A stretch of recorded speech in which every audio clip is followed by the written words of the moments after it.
As we enter a period of economic uncertainty, you will need a whole lot more empathy and creativity than you are demonstrating right now. Everything is breaking apart at the seams in our society, and life in America is set to shift in an irreparable way. You undoubtedly will deal with some issues yourself because the numbers I'm going to share with you today will astound you. American families are being ruined economically. Here are 3 signs you should be looking out for. This is Center of the Sun podcast.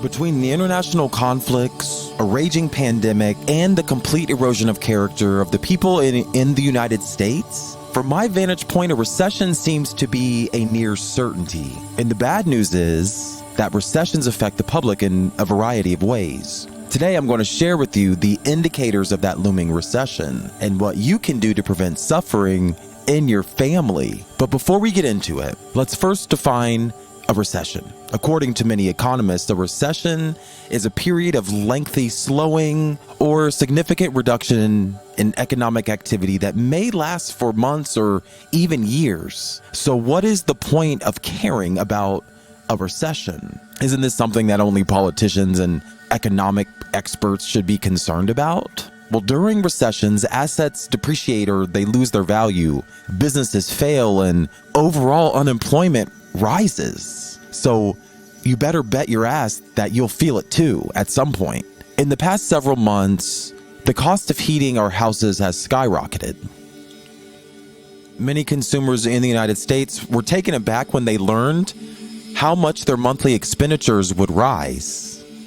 According to the U.S. Energy Information Administration, U.S. prices for retail gasoline will average about $3.84 per gallon this summer, April through September 2022.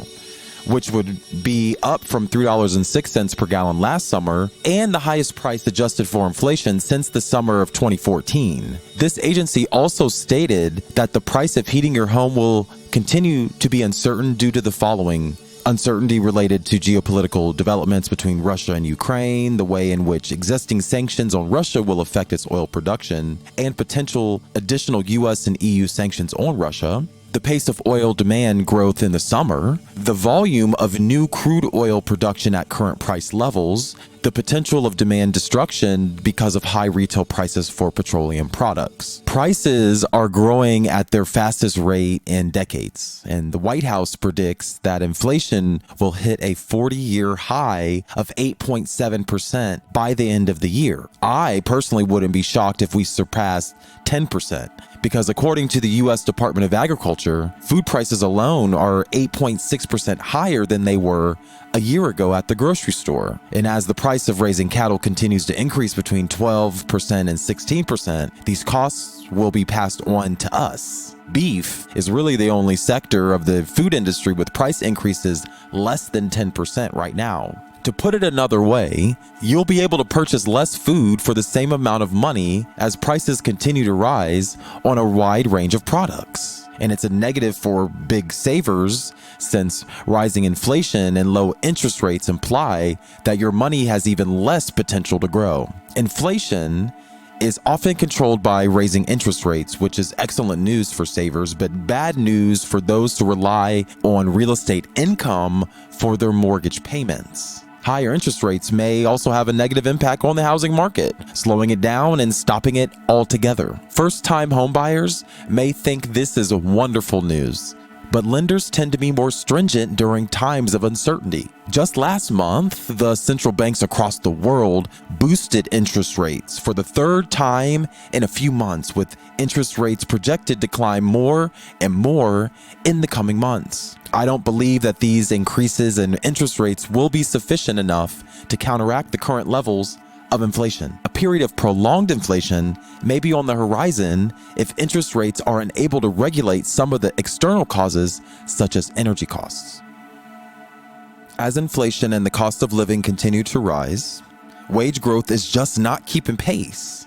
There are a few industries that are keeping pace, but I'm also confident that there are people out there who haven't received any pay raises in the last few years if you look at the overall market. In March 2022, the U.S. Bureau of Labor Statistics stated in a seasonally adjusted report that real average hourly earnings for all employees decreased 0.8% from February to March. And if you're not a supervisor, you took a harder hit. Compared to last year, average earnings are down almost 3%. And it's no secret that all these things are taking a toll on your family's budgets. It's a complicated issue, but these are some of the main indicators for why I believe we're in for a rocky ride and that a recession is almost certain. And I've created a free guide to help you answer questions like, what can you do to change this? How can you get ready for yourself? Because your life is not a damn game. This economy is not a damn game. So I need you to stop being the observer in your life. This is season 6 of Center of the Sun. We talk about finding your human potential every season,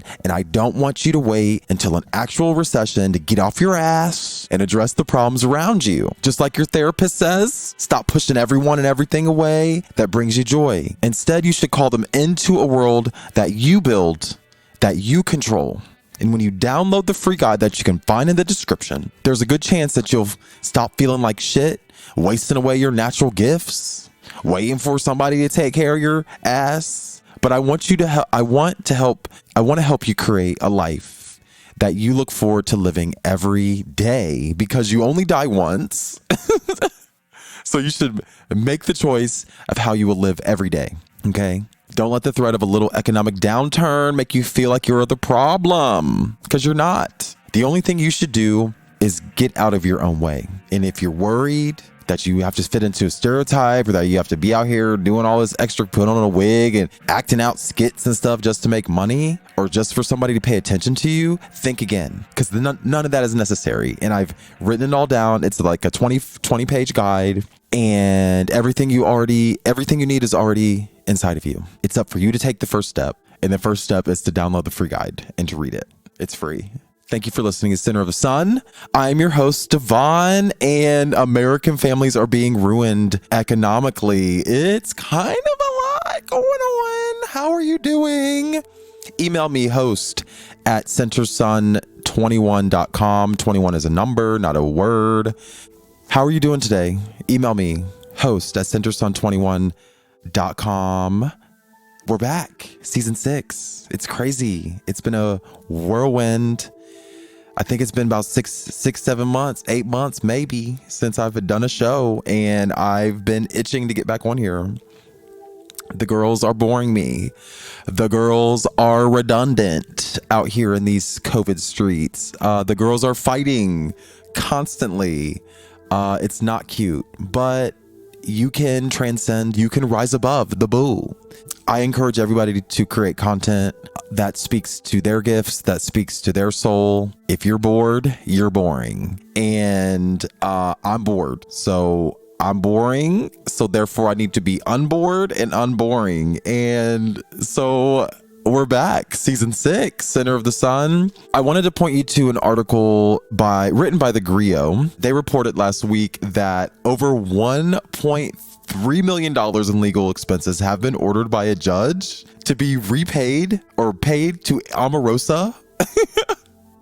You know Omarosa.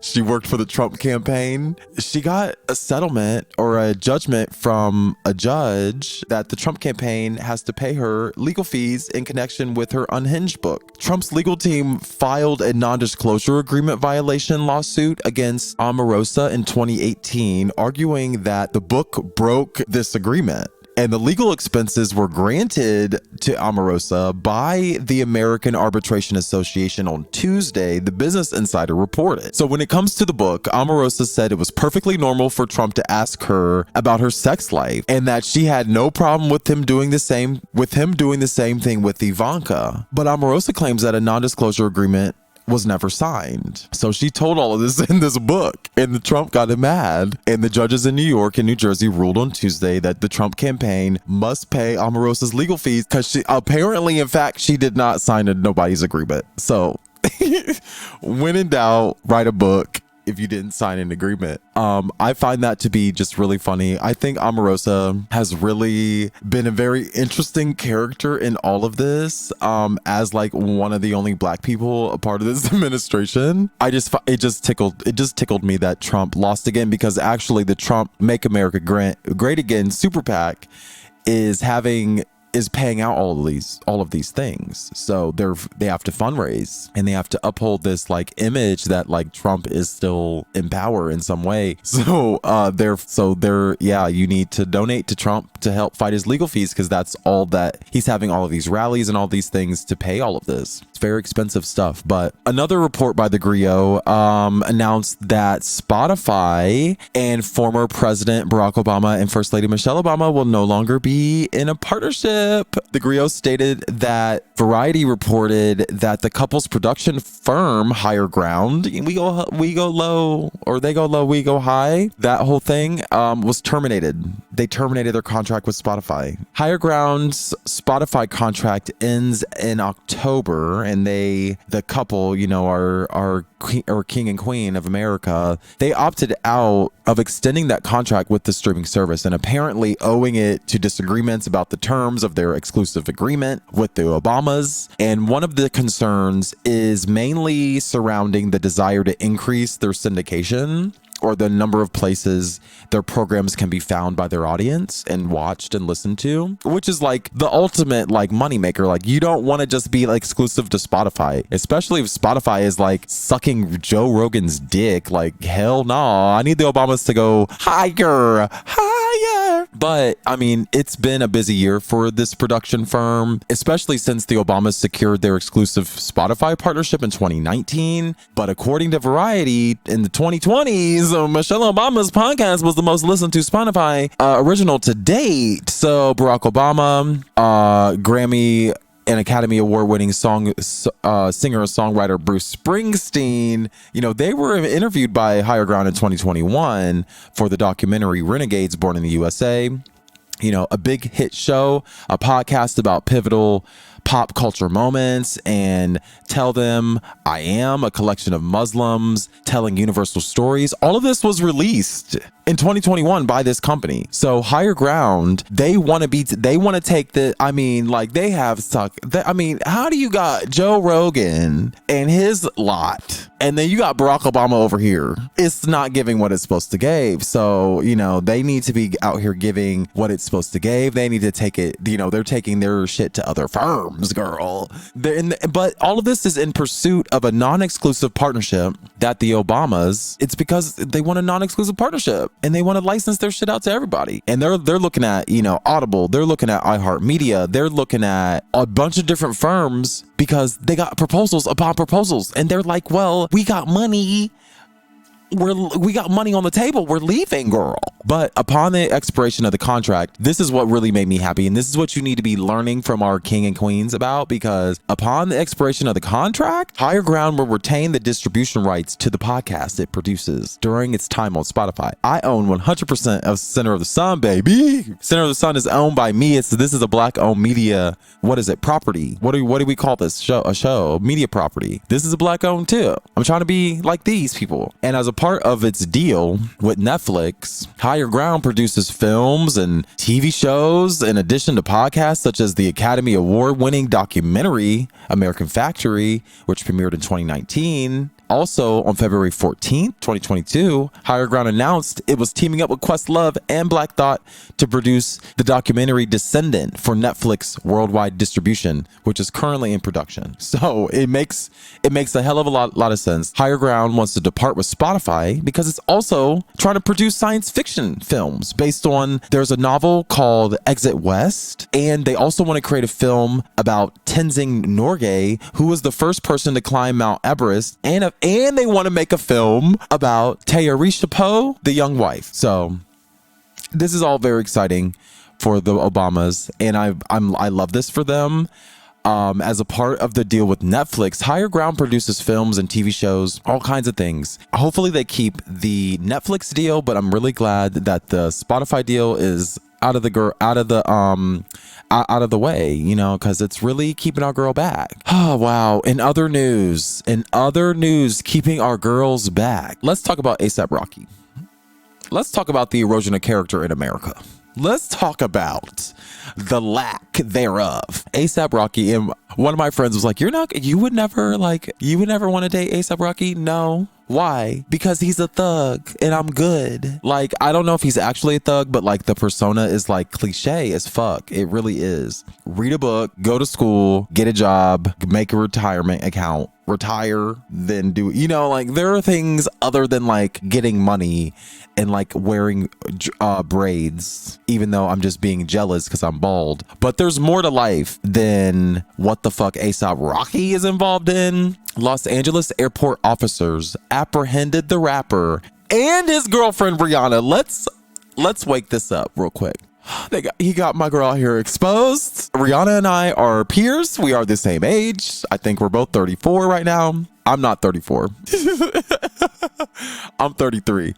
I'll be 34 this year though. And actually I have to check because now I can't remember now because I'm like, was I the same age as Rihanna? I think I'm not. I'm a little bit younger than Rihanna. I'm younger than everybody that's my peer. Like the people that are my peers are all older than me because I'm just born in August, I guess. I don't know. When Rihanna and ASAP Rocky returned from Barbados on Wednesday morning, last week, Wednesday morning, I don't know, the week of April 24, not the week of April 24, the week before April 24. I just don't have my calendar right now in front of me and I don't feel like editing this out. He was apprehended by the police. Then he was released from jail after posting a $500,000 bond. He was released from custody on charges of assault with a dangerous weapon. Who are you? Okay. Who are you out here beating up with a dangerous weapon or striking once? Maybe not beat up. I don't know. Assaulting with the dangerous. Who are you assaulting with the danger? Why are you assaulting people with a dangerous weapon as early as last year, 2021, because this is in connection to something that happened in 2021. After being taken by surprise by this arrest, Rihanna was said to be distraught and had been sobbing nonstop, according to The Sun. She was significantly pregnant, and these are extremely serious charges. It was a nightmarish situation for her, a source added. They had to postpone their first baby shower because of this, which had been scheduled for that night. It's kind of like it was a gag. Rihanna's baby shower in Los Angeles was supposed to take place on Wednesday night, but it had to be postponed according to that same source. When Rocky was arrested, Rihanna became really unhappy and freaked out. This was the greatest moment for her to be on a roller coaster of emotions, is not now. Rihanna has already spoken about her baby shower plans, and there will be no brunch, no blush tones, and nothing in animal form, she said to Vogue. You know, I mean, I've even arranged a couple of baby showers like that myself. It's just not the perfect fit for me. And personally, I'd rather have a party than be stuck in a cubicle all day. So everyone should be plastered and crawling out of their skin. And it must be a co-ed event. And there shouldn't be any wicker chairs with presents at my feet when everyone is gazing at me. So, end quote. So clearly Rihanna is like, has had this perfect plan in her head, and ASAP Rocky fucking ruined it by assaulting somebody with a deadly weapon or whatever the hell he did. Hopefully in defense of her, hopefully. But in November 2021, a non-fatal shooting occurred in Hollywood and Rocky was arrested as a result. And the victim said Rocky shot him numerous times during an altercation. As soon as one of the bullets touched his hand, he sought medical attention. Officers searched Rocky's house after he was arrested in connection with this crime. The ASAP mob member accused ASAP Rocky of leaking this information about Rocky's whereabouts to a third party. According to Bari, or whoever this person is, he confirmed that he spilled the beans on Rocky. So do what you will with that information. Yeah, I'm not shocked. I just was talking shit about ASAP Rocky the other day, and I'm like, no, he's clearly not a very smart person because he's in a fucking mob. Like, you're in a gang called the ASAP mob. And maybe y'all make music now, but a lot of people are in gangs and it's not appealing to me. Also not appealing to me, on a side note, I'm just going to touch on it. Kylie Jenner claims that Blac Chyna threatened to kill Kylie, or Kris Jenner claims that Blac Chyna threatened to kill Kylie Jenner in court. She probably did. I wouldn't put it past her.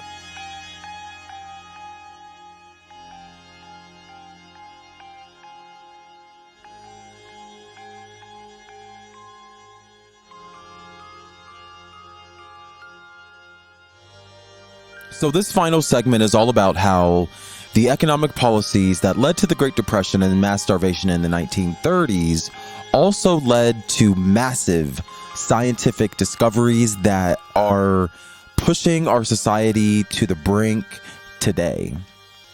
And by the brink, I don't mean like the brink of extinction, like to the brink of knowledge. Like we are completely being pushed into the future very quickly. And the scientists that were responsible for discovering the earliest data that proves the existence that galactic signals are coming from the sky, those scientists were discouraged at every step from ideation to funding their projects. And I want to know, why was that? There's a book that I've been reading called Open Skies. And it's like a open source book, a copyright, open access book. And I'm going to be reading a few excerpts today from that book. And I want to read those excerpts because I want to know why. And I think it's probably because the economic realities of the times, but I'm led to believe that there was and still is a general fear of the unknown. And it plagues us from generation, and it plagues specifically our decision makers, the people that make these really big decisions in our society. And did the US leave technology behind intentionally? Are we behind in the international standard of technology on purpose? In this segment, we're going to be talking specifically about radio astronomy, the discovery of radio astronomy. Just before I get started, I think one of the most interesting things about the story is the fact that the man didn't even have a first name. I just watched a movie on YouTube for free. I subscribe to YouTube Premium, and if you play around in the menus, you'll find that YouTube has a lot of free movies. And I watched this movie called Predestined, and it was about time travel. And I don't want to spoil the movie, but basically the agents that are time traveling, there's only like a certain number of them, and it's very controlled because they can't mess up time and timelines and shit like that. The agents could not have names and families and stuff like that. They were orphans, basically. And so it's just the theme. It's just the theme, I don't know. And it's like people that be discovering stuff. And the man that discovered it, he died actually like in his 40s. And I guess it was pretty common to die early back then. But I'm just like, why did he have to die? And he died of like renal failure or something. And he knew he was in renal failure probably because he couldn't pee. He probably had a lot of fluid on his body. So it's just very interesting. His story struck me as interesting. And so I wanted to start with the main discovery of the 1930s, which was the antenna. So what the hell is an antenna? They're everywhere, from small antennas on cell phones, they wrap around your cell phone, to walkie-talkies, to huge televisions and commercial radio transmission aerial antennas that climb thousands of feet into the air. The actual function of an antenna is really a mystery to a lot of people, and that's really why I'm talking about it today, because it was really a mystery to me. And until I read this book called Open Skies, it's like a textbook. It's not really like a book. It's a textbook. It's like the anthology of the history of antennas, or the history of radio astronomy, not antennas. But it starts off with the history of antennas. It's just very exciting. And in its simplest form, an antenna is a device or a wire, basically, just a simple piece of metal transmitting and receiving electromagnetic waves. And it's normally attached to a tower or some other type of structure. And depending on its use and the operating frequency, antennas can take many forms, including a single piece of wire, a dipole, a Yagi array, and so on. So Open Skies describes antennas from basic antennas all the way to these arrays and these very complex structures, basically, that can pick up and send out electromagnetic waves, also known as electricity. So Some common terms regarding radios and antennas are wavelength and frequency. Have you heard of those? If you've heard of those, email me host@centersun21.com because I want to know more about these wavelengths and these frequencies. Whenever a signal travels on a wire or through the air, it takes the form of an alternating cycle electric wave. So imagine invisible waves of electricity passing through the air at all times. And the wave's current reverses from a positive aspect to a negative aspect and then back again. So we don't really understand why, but some shit's going on in the universe and it's shifting from one aspect to another and back again. It's a pattern. And on Center of the Sun, I talk about this every season from season 1 to season 6. Hello, thank you for listening. We are pattern recognition beings. We recognize patterns. So we recognize this pattern, and this wave's current reverses from positive to negative. So it's like very easy for us to observe. The reversal or alteration is also known as the alternating current. So AC power. We plug in our shit to the wall, and that's called AC power or whatever it's called. One reversal where the current goes positive and then negative makes a single cycle. So a single cycle is called a hertz. Therefore, 1 cycle per second is 1 hertz. The frequency is the number of hertz or cycles that occur within 1 second. You might want to get a pen and rewind that because a single cycle is called a hertz. Therefore, 1 cycle per second is 1 hertz. The frequency is the number of hertz or cycles that occur within 1 second. So wavelength and frequency, that's what we're getting into. That's what we're about to define right now. So if this time span is 1 second, the radio frequency or the RF wave will have a frequency of 1 hertz. So 1 second, 1 hertz. It takes 1 cycle. It takes 1 second to go from positive to negative and then back again. So 1 kilohertz is 1,000 cycles per second. 1 megahertz is 1 million cycles per second. 1 gigahertz is 1 billion cycles per second. So we're in the gigahertz now. We're a gigahertz girl now out here in these wireless streets. And most wireless networking takes place on the Wi-Fi 802.11b and 802.11g standards. I don't know who created those names, but they needed to be fired. Both standards operate at the 2.4 and 2.5 gigahertz frequencies. And these frequency groupings are called bands. In Wi-Fi, 802.11a uses frequencies between 5.1 gigahertz, which is 1 billion times per second, or 5.1 billion times per second to 5.8 billion times per second, gigahertz.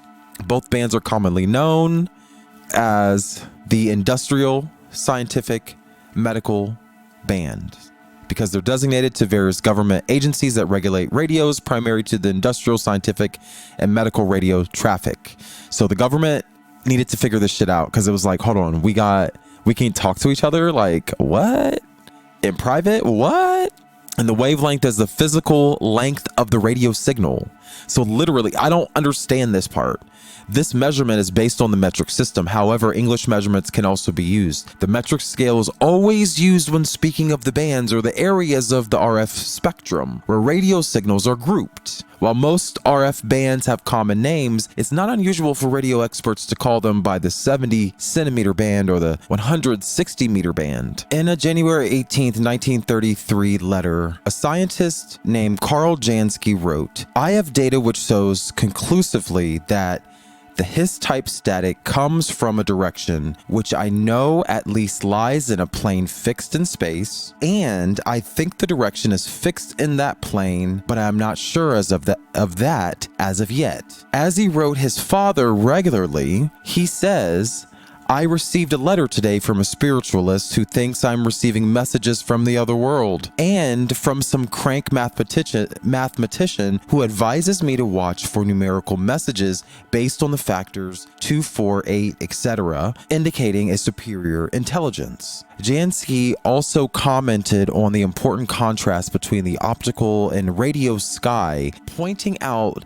that while visually the sun appears brighter than the radiation from all the stars combined, explained, the reverse was true at radio wavelengths. It would be another 15 years before Russian scientists Vitaly Ginzburg in 1951 and Lucev Shlotsky in 1952 would explain the non-thermal galactic radio emission is due to synchrotron radiation from ultra-relativistic electrons moving near the speed of light in a weak magnetic field. And I have no idea what that means, but it's the fact that they were making these huge scientific discoveries all from using antennas.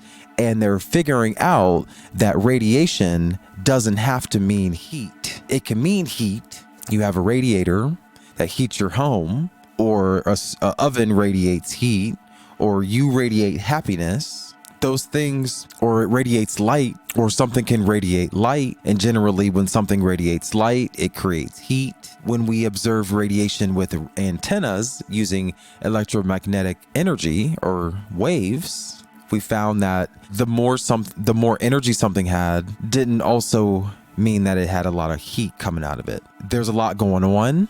There's a lot more nuance happening in the reality, and the government is seizing on this opportunity because it's time for war. And in 1947, scientist Reber and another scientist named Greenstein published what became the first review of radio astronomy. And it included not only summaries of the pioneering investigations by Jansky and by Reber, but also covered the emerging post-war results now coming from radio scientists in England and Australia. So this man named Grote Reber was the world's first radio astronomer, and for nearly a decade, the only person in the world devoting significant effort to this new field of astrology. So this was back in 1947. He went to great effort to demonstrate the importance of his work to the astronomical community. His maps of the radio emission from the Milky Way and his report of intense non-thermal radio emission from the sun provided much of the incentive for the dramatic growth in radio astronomy following the end of World War II.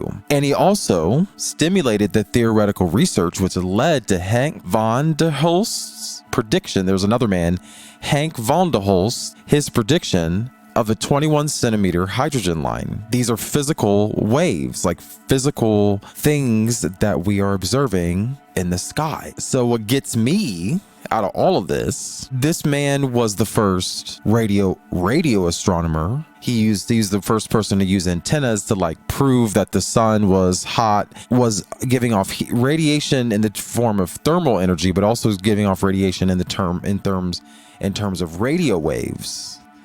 And those same radio waves or similar radio waves we observe coming off of other sources of light coming from the sky. And also we can pick up radio waves in our atmosphere. So there's something going on with electromagnetic waves and the bodies in the sky. And the entire occult tradition, the witchcraft and all that stuff is based on certain people's ability or certain people possessing abilities to feel signs and signals from unknown sources. So people naturally attuned to these signals and signs that we now can bridge our understanding with an antenna? That's my question, because does magic become less potent once we figure out that its source, or once we conceive its constituent parts? What happens to your imagination if you continue to search for truth and find it? These same ideas have led to very profitable businesses and government decisions. And it gives us the ability to communicate right now. Honestly, all of these radio waves that you're putting in your ear right now, it's like non-toxic radiation. There's various forms of radiation. This is one of the forms that does not break your cells apart, just passes right through you. Wi-Fi is another just amazing invention. I still don't understand it. That's why I started reading Open Skies, and I'm about halfway through it. This is kind of just like the first chapter, the history, and I just took a few excerpts for you, but And we'll continue, discussing the history of radio astronomy because it's how we predict our weather. It's how we predict illnesses and cure illnesses. It's kind of like this weird technology that we use and that these people with no names, like Carl Jansky named himself. He did not have a name when he was born. Like, who is your mother? Like, what, girl? Like, let's be not human and not name our babies. Like, girl, it was not like ancient times. It was in 1937. We had a whole vital records was there, girl, waiting for you to sign the paper. It's just weird, it's just weird. These peers, all these people are peers of Albert Einstein, and they all knew what the fuck they were talking about. But Albert Einstein's the girl that got to live. Like, I do not understand why. And he should have lived, like, but why only him? Like, why is he like the girl of the science when all these other people are just like responsible for our day-to-day lives? And another thing that's, the weather, I never realized that weather was using this same exact technology of using antennas, detecting radio waves, and then there's static coming from clouds and shit. Like, everything can be detected with radio waves. Everything that moves, like every time you move the atmosphere, reality moves. It creates a vibration that we can pick up. It's crazy. And like, you as a being, like, we use tools to help us, but like, there are people that have picked this shit up for way before 1947. Like, astrology, hello, there's signals coming from the sky that determine our brain waves and our personality and how the electricity moves through our body. Like, every cell is the same technology, like the electromagnetic waves going around our body. Like, girl, there are patterns, girl. And one of the most common applications of this radio astronomy pattern recognition detection kind of thing is weather. And I really love the Weather Channel. My grandfather watches the Weather Channel. He's watched it for probably the last 20 years. And it recently has gone through a lot of changes, a lot of ownership changes, and they had a new press release confirming their commitment to not only track weather patterns, but also to put those patterns in a larger context of what we call climate change, because it's like kind of important. It's so annoying because like oftentimes this kind of life-saving information is paired with Kleenex commercials and stuff like that. So that's why I pay for and subscribe to the Weather Channel annually, because like for $5 a month, I get a 192 hour forecast, advanced radar with all of the science and none of the ads. Like, it's kind of my jam. And this is not an ad either. Like, this is literally like me being like, yes. When I found out that the Weather Channel had a premium plan, because when it comes to these major weather events and learning about radio astronomy, I'm like, what, girl? And the Weather Channel treats this very seriously.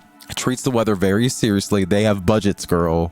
They have productions. These people are these are like, are you an anchor or are you an actor? Like, I can't tell, because are we in a tornado or not, or a soundstage, girl? Like, what's going on?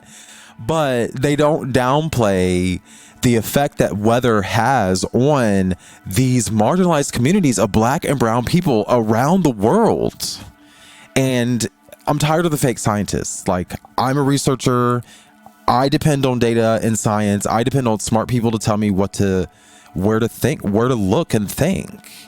And I don't need fake scientists that are paid by oil company lobbyists telling me lies. I prefer my news to inform me of all the possible risks, not just the extremes. So how can you prepare with only half of the information? Because energy executives want to protect their profits. Yeah, right. So I have a link in the description. I want you to check out the Weather Channel's premium plan. It's really not that expensive. Like, if you can't afford it, I will sponsor the first 10 people that email me, host@centersun21, the number 21.com. I'll give you an annual subscription and we'll be informed together, because radio astronomy, Black owned media, all of these things are very important. And I feel like we're looking at the future and we just don't understand it yet. a lot of people are not informed about electrical engineering and electrical magnetism, and I don't even know how to say the words because they're so foreign to me as well, but we should be trying to inform ourselves. So look at the Weather Channel. Look at how they put weather in context with climate change. Look at the science. Look at the production. It's giving production. It's giving budget.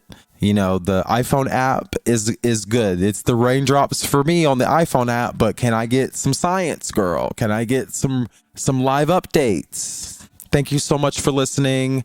I am your host, Devon, and you've been listening to Center of the Sun podcast again, haven't you?